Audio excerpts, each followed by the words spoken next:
The will said adopt my brother, and the cat decided who got the millions. The will reading was already a zoo. Aunt Maureen hissing orders like a snake in pearls, Trevor whisper counting imaginary yachts, and me clutching Grandpa's cat carrier while Sir Whiskerton shot the room a disgusted blink. Attorney Ellis cleared his throat and said, "There's an unusual provision," and the chaos paused like someone pressed mute. Maureen straightened her power pearls. Trevor mouthed, "Starter yacht." My only stake? Keep the cat safe and Grandpa's last laugh intact. Ellis tapped his recorder. The clause starts with, adoption. Everyone leaned in toward the carrier. He smiled. Of whom? Not what you think. Sir Whiskerton yowled. 3 hours earlier, Grandpa's last joke. 3 hours earlier, the house smelled like lemon oil and revenge. Grandpa always ran his life like a dual citizenship between prankster nation and spreadsheet country. He once rigged the doorbell to play a meow just to mess with the mailman, then filed an indexed binder labeled doorbell contingencies. That was Grandpa, practical and petty in perfect ratio. Sir Whiskerton, his cat and tiny monarch, tolerated exactly 2 humans on Earth, Grandpa and me. With me, he kneaded my jeans like a baker with anger issues. With Aunt Maureen, he hissed through his teeth like a burbling kettle. With Trevor, he simply turned his back, our family's deepest insult. Grandpa had left hints, the kind you don't realize are hints until the episode recap. The one who cares inherits, he'd say, scratching behind Sir Whiskerton's ear while pretending not to look at me. I'd laugh, he'd shrug, and then he'd steal my fries and say, quality control. Aunt Maureen's superpower is meddling. Her catchphrase is, I know a guy, which in practice means I know a disaster. Need a plumber? She knows a guy who also DJs weddings and is allergic to pipes. Want a cake? She knows a guy whose oven is a space heater. She collects bad connections like Beanie Babies. Cousin Trevor, her only child and living GoFundMe, identifies as pre-rich. He has a pitch deck for every life event, birthdays, funerals, brunch. He once tried to monetize a family picnic by selling exclusive napkin access. His favorite sentence is, when my liquidity event hits, which is brave for someone whose last liquidity event was spilling LaCruas on his laptop. Me? I'm the quiet nephew in the corner, the one with the cat hair and the emergency granola bar. I loved Grandpa for all of it. The dumb jokes, the fierce kindness, the way he'd wink and say, leave it better, feed the cat. Grief hit sideways. I kept catching myself listening for his shuffle, then remembering the quiet. That morning, Maureen ran the house like a petty warlord. She assigned seats for the will reading with sticky notes. Optics, she said. She moved Grandpa's ugly green lamp, heirloom, into the center of the room like it had diplomatic immunity. It sets tone. It set nausea. Trevor hovered with his tablet, tallying a spreadsheet called Already Owned Assets. He had tabs labeled House, Car, Art, LO, and Loose Change. I'm pre-allocating, he said, which is Trevor for shoplifting with Excel. He added a column for future boats. Starter yacht, he whispered, like a prayer. I did laps with Sir Whiskerton's carrier because it soothed him and honestly me. He's not a lap cat, he's a lap auditor. He crouched, tail tucked, eyes narrowed, processing Maureen like a hostile merger. The meows were quiet, offended. I fed him a treat through the cage, and he allowed it like a monarch accepting tribute. Grandpa's cedar box sat on the mantel, locked, smelling like old forests and secrets. He used to say, that box opens when the right hands knock. I'd knock, he'd grin. The box would stay shut. A tiny cat-shaped key hung from the ribbon in his journal, which at the time I thought was just Grandpa being Grandpa. Later, that ribbon would feel like a breadcrumb trail. Everyone needs to look appropriately bereaved, Maureen announced, handing Trevor a mirror. Practice tragic orphan eyes. Trevor tried a look that was half puppy, half tax audit. Perfect, she said. Hold that for the lawyer, and don't say liquidity. It sounds tacky. He nodded, typing. Replace liquidity with blessings. Better, Maureen said. I know a guy at the paper. We want positive coverage. I leaned against the doorframe with the carrier. You can't spin grief, I said. She smiled the way you smile at a child who doesn't understand brunch reservations. You can if you know a guy. My phone buzzed. Unknown number. Hello? Attorney Ellis, said a calm voice, with a hint of chaos disguised as professionalism. We're on for noon. Please bring Sir Whiskerton. I looked at the carrier. Sir Whiskerton blinked like, of course. The cat? To a will reading? It's part of your grandfather's wishes. I hung up to find Maureen inches away. What did Ellis say? Bring the cat. Her. Eyes went wide, then narrow, then wide again, like shutters in a storm. Oh, she said, and tried to act casual. Well, naturally. Grandpa loved pets. She said pets like the concept owed her money. Trevor typed add, pet-friendly yacht. I moved to the kitchen because chewing stress is better with counter support. The fridge still held Grandpa's sticky notes. Soup night Friday. Feed the cat. Do not trust Maureen's meatloaf. Contains raisins. I laughed, then blinked hard. Maureen followed, narrating her plan. We seat Ellis by the lamp. We put tissues by me. Camera on the mantle. Subtle angle. Trevor, no chewing gum. And if the cat hisses, we spin it as grief. Or honesty, I said. She ignored me. I know a guy with a ring light. Please don't ring light a will. She patted my shoulder. Sweetheart, optics win cases. This isn't a case. Everything's a case, she said, which was the most Maureen thing anyone has ever said. Sir Whiskerton meowed, low and judgy. I crouched to the carrier. It's okay, buddy. We'll be quick. He pressed a paw to the grate, like a tiny, furry high five. I pressed back. A stupid little ritual that made breathing easier. The doorbell rang, and somewhere in the house, I swear I heard a faint meow. I looked up. Grandpa, I thought, you drama king. I steadied the carrier, squared my shoulders, and walked toward the living room, where the last joke was waiting to land. The family pregame, schemes, and side dishes. By the time Ellis was due, the kitchen looked like a staging area for a reality show called Optics and Olives. Maureen had spread out placemats like battle maps. She assigned chairs with sticky notes. Key witness, pious mourner, and for me, cat escort, which sounded like I charged by the purr. She lined up tissues, then dabbed one at her eye to test absorbency like she was doing QA on feelings. She pressed a spoon into my hand. Stir the gravy counterclockwise. Clockwise looks desperate. It's gravy, I said. Courts respect symmetry. It's lunch. She laid a hand on the ugly lamp and whispered, centerpiece. Then louder, we want warmth, but not crass. Heirloom, not home goods. She turned the lamp on. It buzzed like a mosquito with a law degree. Trevor rolled in with his tablet and a tape measure. He measured the couch, then the wall, then his own wingspan. Just confirming fit for the post-reading photo. Headline idea, legacy secured. He didn't look up, just added. Also subhead, we love charity. What charity? I asked. He made a face. The one where we reduce taxes. Charity. Maureen waved a hand.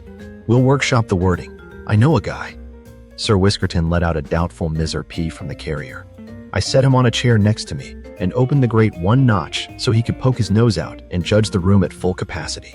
He sniffed the air like the soup might be hostile. Maureen dragged a dining chair to the head of the table and tested a series of expressions in her phone camera. Brave, bereft, benevolent. Trevor, tragic orphan eyes. He widened his eyes. The effect was less orphan and more raccoon in a jewelry store. Perfect, she said. Now, assignments. Trevor, greet Ellis at the door and say, we're grateful for your time. Not, we paid for it. Grateful. Trevor typed it under a heading called Scripted Human Phrases. Me, Maureen continued. I'll introduce the lamp's provenance. She patted it.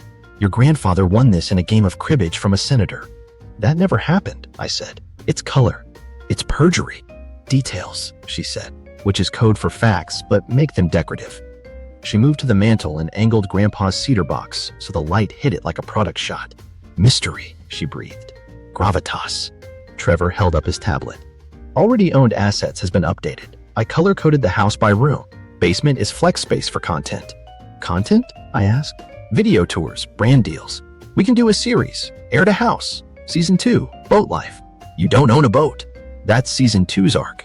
Maureen tapped the box with one fingernail. What's in here again? Secrets and dust, I said. Good, she said. Secrets photographed beautifully. I did a sweep of the counters and found a stack of Maureen's printed cue cards. Top one read. Ellis, friend of family. I squinted. Is he? She snatched it back. By the end of today, he will be. I know a guy, right? I said. You know a guy. She ignored me and checked the seating chart again. She had Ellis at the head opposite the lamp. Trevor to Ellis's right, so the pitch deck had the room. Me and the cat near the window, concealed but photogenic. She placed a single framed photo of Grandpa and me fishing at my spot and sighed theatrically. See? Heart. That's actually sweet, I said. She nodded, pleased with herself, then ruined it. It signals you're fine, so the judge won't burden you with anything strenuous. Trevor slid a printed spreadsheet in front of me like a dessert menu. Choose your chores, he said. Post-inheritance household responsibilities, just so we avoid confusion. Why am I on this? You live alone and know how to vacuum, he said. We need core competencies. Do you know how to vacuum? He blinked. Outsource. Maureen snapped at him. Speaking of, your suit. He glanced down at his hoodie. CEO hoodie. Judge hoodie, she said. No. He pulled a garment bag from behind the island and revealed a suit in a blue so bright it could guide ships. Executive. Executive peacock, I said. He was undeterred. Pop of confidence. Investors love it. We're not pitching Sequoia, I said. Yet, he murmured. I took a breath and checked on Sir Whiskerton. He had settled into a sphinx, eyes narrowed, ears doing a slow, unimpressed swivel. I slid a small water dish into the carrier like a waiter respecting a difficult diner. He ignored it with vigor. Maureen opened the fridge, tutting. We need sides. Sides say stability. Potato salad says we are grounded. Kale says we read. Quiche says we brunch. What's the will reading food? Do we have capers? She emerged with a jar. Capers feel lawful. They feel salty, I said. Salt preserves, she said. Symbolism. She plunked a bowl of olives on the table, then moved it 1 inch to the left, then 1 inch back, then rotated it 90 degrees. Balance, she whispered. Camera loves symmetry. I glanced at the hallway. The lemon oil smell had edged into the living room, mixing with the nervous churn of coffee and the ghost of Grandpa's pipe tobacco. I could hear the lamp's faint buzz, the clock ticking out small verdicts, the cat's soft grumble. My phone vibrated. A text from an unknown number, on the way. Please have the cat present. Ellis. Trevor read over my shoulder. Ooh, the cat's got the leverage. Maureen clasped her pearls. We are ready. Then she noticed the tissues. No, we're not. These are branded with a competitor funeral home. She dumped them, sprinted to the hall closet, and returned with blank tissues like she'd just disarmed a bomb. Fixed. She paced, rehearsing. I'll say, thank you for your service to the family, Mr. Ellis. No, too military. We appreciate your stewardship. Yes, stewardship. She turned to me. You? Say nothing. Just nod and look gentle. That's my brand, I said. She glanced at Sir Whiskerton and forced a smile that could curdle milk. And the cat is fine. Sir Whiskerton sneezed in her direction. I swear it sounded like a no. The doorbell rang again. Another meow threaded through the chime, soft enough to make only me flinch. Maureen smoothed her skirt. Trevor straightened his lighthouse suit, and I lifted the carrier. The kitchen smelled like lemon oil, olives, and overconfidence.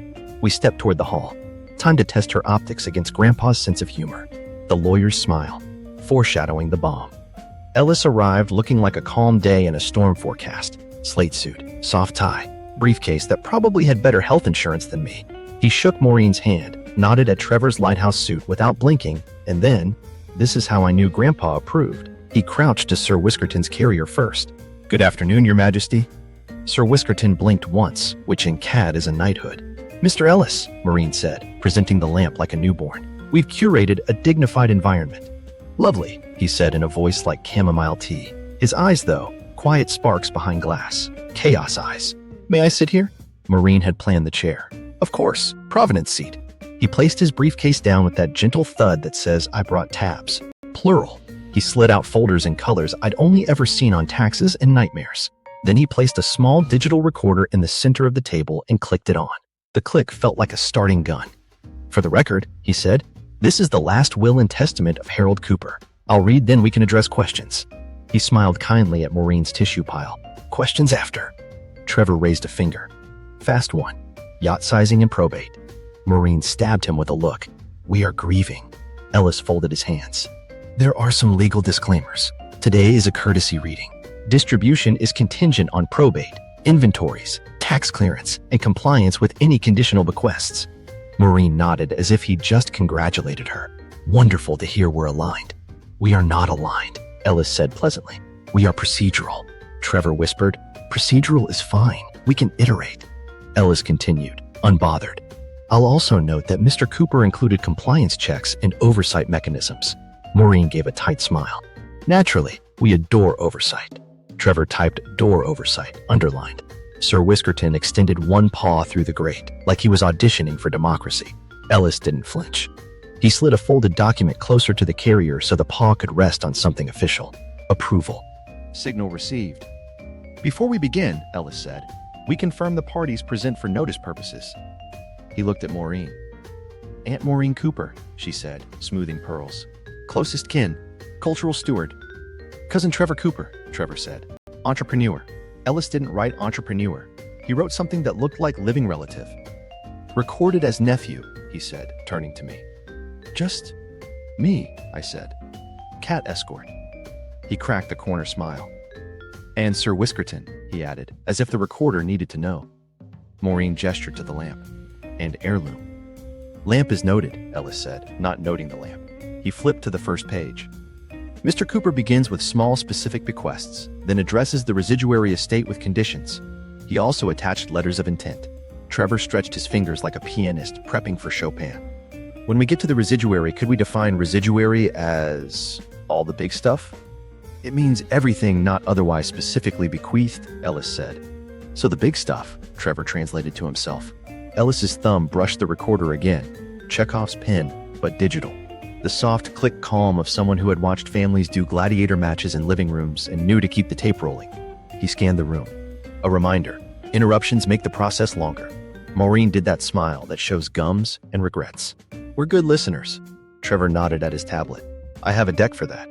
I shifted the carrier to my side, close enough that Sir Whiskerton could scent Ellis's papers. He sniffed, then gave a silent meh and settled his chin on his paw, the signal for proceed. Right, Ellis said. We begin with the residuary estate. Maureen inhaled like a diver. Trevor mouthed starter yacht. I clenched the carrier handle and silently asked Grandpa to keep the joke gentle. This portion, Ellis said, is subject to conditional bequests. Conditions include actions that must be completed within defined windows. Independent third-party verification is required. Maureen nodded rapidly.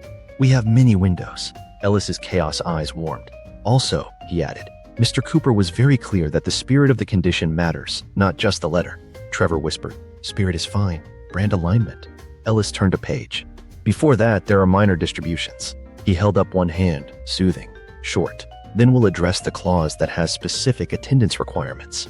Attendance? Maureen repeated, trying to position herself and the lamp inside whatever attendance meant.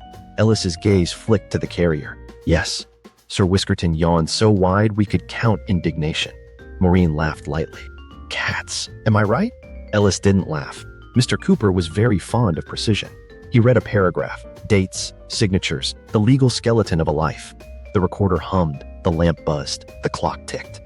I watched the way Ellis organized, how he slid colored tabs onto the stack like landing lights. He gave the chaos a runway. Grandpa would have loved that. Trevor was busy trying to airdrop his contact to Ellis's phone. It pinged. Ellis ignored it in the serene way of a man who has seen worse in probate hallways. He moved to the next page. One more note, he said. Today I will read, but enforcement is by the court. Attempts to circumvent may be recorded as evidence. His eyes landed on Maureen's cue cards. For example, she tucked them under an olive dish. We are transparent.